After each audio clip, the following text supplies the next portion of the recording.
Aurélien et Al, excusez-moi de vous déranger. Vous êtes en train de sortir un nouveau film, n'est-ce pas?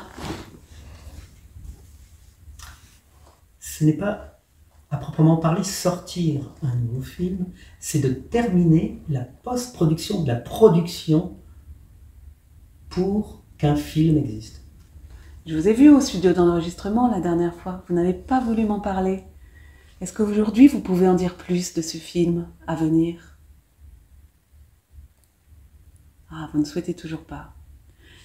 Est-ce qu'au moins nous pouvons nous entretenir de vos goûts cinématographiques et de ce qui vous inspire? Oui. Merci. Allons-y. Justement, dans ce dernier entretien, vous parliez d'un film de science-fiction. Pourriez-vous nous en dire plus sur ce genre cinématographique?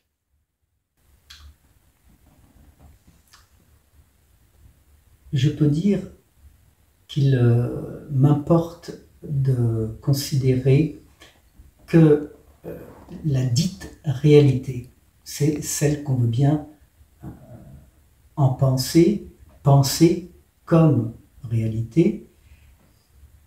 La proposition de science-fiction, c'est un cadre logique et esthétique dans lequel nous tentons d'anticiper sur la base scientifico-technique ce que peut devenir et advenir d'une civilisation, ce que peut advenir pour une civilisation un progrès scientifico-technique. Et en cela, c'est pertinent. Et c'est pourquoi j'ai abordé la proposition de la dite science-fiction. Ceci dit, il est très important de reconsidérer le syntagme de science-fiction, car il n'est pas, pour l'entendement, si clair que ça. Justement, en rapport au cinéma tel qu'on le connaît, quelles sont vos inspirations dans la science-fiction? Dans la perspective visionnaire, il y a quelques films qui me viennent à brûle-langage, dans lequel vous m'interpellez, qui est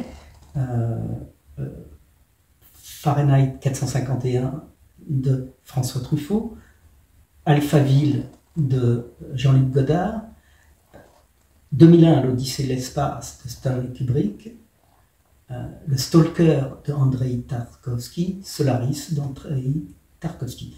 Voilà. Et Zulawski, le Globe d'argent.